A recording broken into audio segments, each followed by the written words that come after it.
If a man can be destroyed in seconds, what happens to everything he built? A car in flames cuts through the Las Vegas night, and the siren never arrives in time.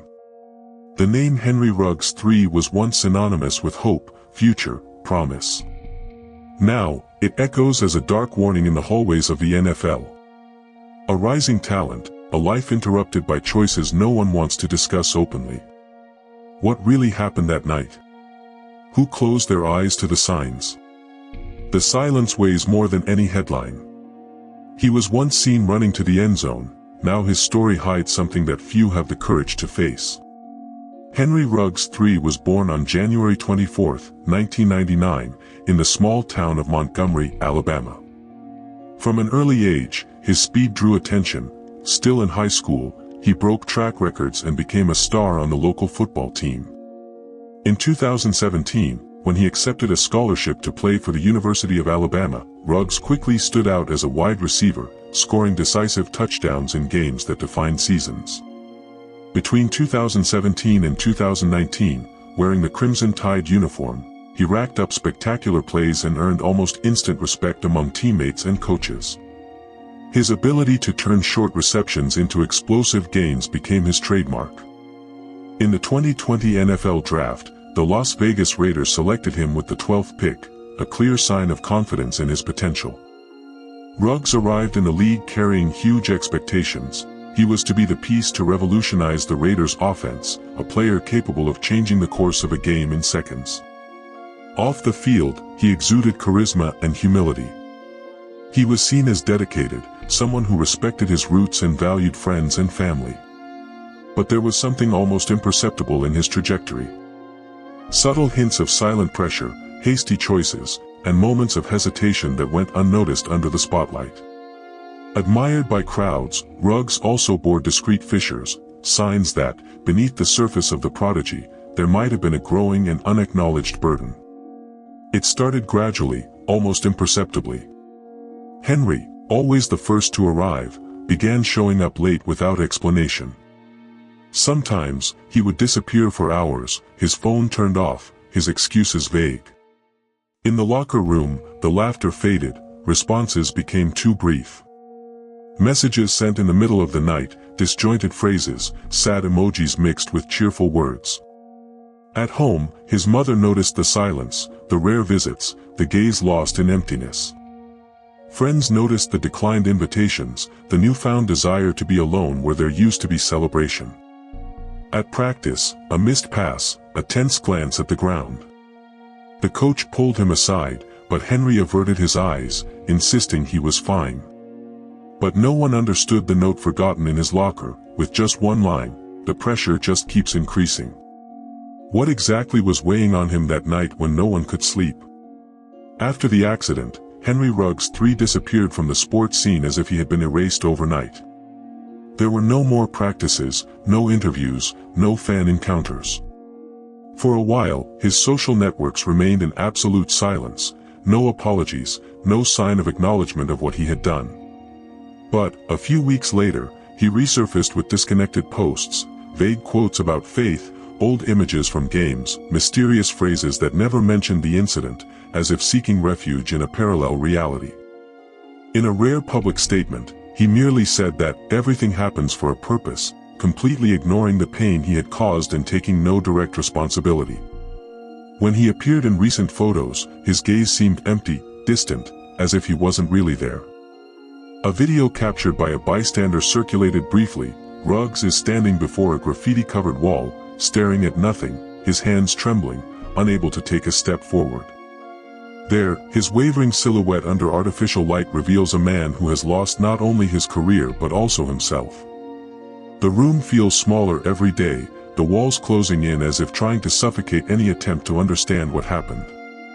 The silence weighs on the ears, interrupted only by the relentless sound of one's own heartbeat, pounding too hard, too fast, as if trying to escape the body. There are no more messages, calls, or invitations, only the echo of recent and distant memories, mixed into a confusing, bitter haze. The face reflected in the mirror no longer brings recognition, only questions. Why does no one understand? Why does no one reach out? The phone vibrates for a few seconds, an unknown number, but the hand trembles and withdraws. Better not to answer. Better not to know. Someone could be watching, judging, waiting for a mistake. There is no rest, not even when the eyes close. Flashes of red lights, muffled screams, the smell of smoke and burnt metal. The chest burns with anger, but there is no one to fight against, only one's own mind, which keeps replaying everything, offering no respite. The urge to scream, to break things, to disappear, is strong, but the body does not obey. Every step inside the house feels like a threat, as if the floor could collapse at any moment. Time seems liquid, slipping uncontrollably away, washing away any hope of feeling something other than fear. Nothing is in its place. Nothing makes sense. There is no direction anymore, only a fall. The accident involving Henry Ruggs III generated a whirlwind of immediate reactions. On sports programs, commentators were divided in their opinions. Some expressed outrage, saying there was no excuse for such recklessness, while others highlighted the pressure placed on young athletes and the lack of adequate emotional support. On social media, fans of the Raiders and Alabama flooded the comments with messages of sadness, anger, and, to a lesser extent, empathy. He destroyed lives, including his own, one fan wrote, while another posted, "Everyone makes mistakes, but few have their failures exposed this way." Don't forget the human being behind the athlete. The NFL published an official note regretting the incident and reinforcing its policies for preventing alcohol consumption among its players, but was criticized by activists demanding stronger actions. In symbolic protests, groups of families of traffic accident victims left flowers and letters at the Raiders stadium, calling for justice and a cultural change in sports. At the same time, a hashtag gained traction, #AccountabilityForAll, used both by those demanding harsh punishment and by those calling for greater psychological support for athletes. Interviews with former teammates showed the impact.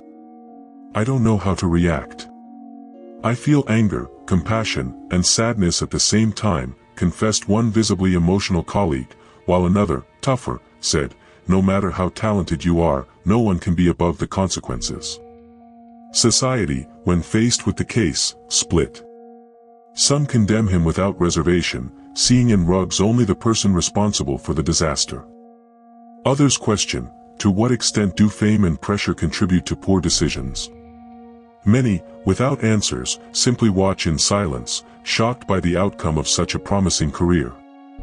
In the end, the name Henry Ruggs III became more than just a case. It became a mirror of the contradictions and fragilities of an idol in a world that demands perfection but offers little support. The sound of sirens cut through the Las Vegas night. Blue and red lights reflected off the asphalt, still marked by the accident. Officers approached Henry, his gaze fixed and stunned, as he tried to mumble justifications, but the words were lost amid labored breathing and the smell of alcohol. One of the officers read him his rights, and the cold handcuffs closed around his wrists.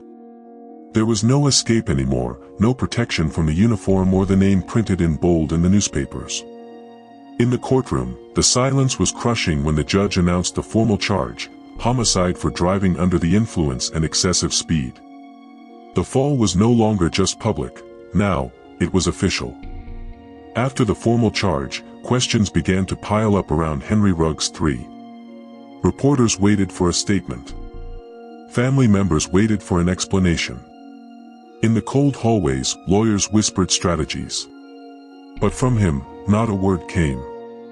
No apology, no confession, no protest of innocence. Just silence. A silence heavier than any statement could ever be. People searched for answers in his eyes, tried to interpret his gestures, but all they found was the absence of responses. The doubt spread, is he accepting everything? Is he hiding something? Is he suffering or just staying silent? Time passed, and the absence of any reaction itself became an uncomfortable response. How can one know the truth in the face of such dense silence? And what if, in the end, he is telling the truth, even if no one is able to hear it? Amid official versions, testimonies, and reconstructions, there has always been an invisible fold in the events. The answer to what was never explained was missing, what went on in Rugg's silence, what remained behind the eyes that avoided the camera, what lay beyond the reports and the headlines. In the courtroom, his gaze remained more eloquent than any word, as if guarding an impossible secret to share. There is talk of a lost video, recorded hours before the accident, in which Henry smiles at someone off-frame, a brief, interrupted smile that never reached the public. The existence of the video was whispered about, but never confirmed. Those who saw it say there was a silent confession in it, a voiceless plea for help. In his cell, a letter was found, written but never sent, addressed to no one, or perhaps to everyone. The words were crossed out, rewritten, hesitant, as if Ruggs were trying to stitch meaning into his own guilt, or maybe seeking forgiveness where he wasn't sure he deserved it. The letter was filed away, never read aloud. In the end, even with all the evidence, something persists out of place, a silence that cannot be translated, a gaze that cannot be explained, a story that seems incomplete. And what if we're looking at everything from the wrong angle? In one possible version of events, Henry Ruggs III was not just a young athlete buckling under the weight of glory's expectations. In the days leading up to the accident, signs of emotional exhaustion and extreme anxiety multiplied. Close sources reported abrupt mood swings and increasing isolation. On the night of the accident, Ruggs may have sought momentary relief in alcohol, not to celebrate, but to silence the inner voices of pressure and fear of failure. The excessive speed was not an impulsive act of recklessness, but perhaps a desperate gesture from someone on the verge of psychological collapse, at a moment when the line between self-punishment and a cry for help became too thin to notice. Another theory suggests that Ruggs, contrary to popular belief, may have been a victim of silent manipulations around him. Since the beginning of his professional career, the pressure for performance was accompanied by hidden interests, agents, sponsors, and even members of his own team allegedly conditioned his success on a life of parties and exposure, where transgression was tolerated and, at times, encouraged. The accident, then, would be the result of a cycle carefully fostered by figures who profited from his meteoric rise but disappeared after the tragedy, leaving all the weight on the athlete's shoulders. Investigation failures, such as omitted call records and contradictory testimonies never clarified, suggest that the whole truth might have been conveniently covered up. There is also the hypothesis of a systemic failure. Ruggs could have been dealing with an undiagnosed mental health disorder, such as bipolar disorder or severe depressive episodes, which never received proper attention due to stigma and the culture of silence behind the scenes in sports. The undisclosed video and the hesitant letter would be symptoms of this invisible suffering, attempts to communicate pain and confusion to a world that only recognized his strength and speed. In this scenario, the neglect of athlete support systems would have contributed just as much as any individual act, creating a setting ripe for tragedy. Which of these versions do you believe is closest to the truth? The trajectory of Henry Ruggs III, which began as a vibrant promise, now reveals itself as marked by a void difficult to fill.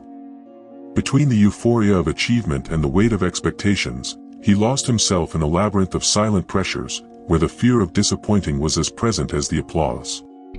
The collapse did not happen suddenly. It was built in silences, in sleepless nights, in distant looks and automatic smiles. Behind the image of an idol, there was a suffocated young man, struggling to maintain his own essence when everything around him demanded perfection or spectacle. With the accident, that which sustained his identity collapsed without warning. All that remained was the echo of who he once was, mixed with guilt, grief, and incomprehension.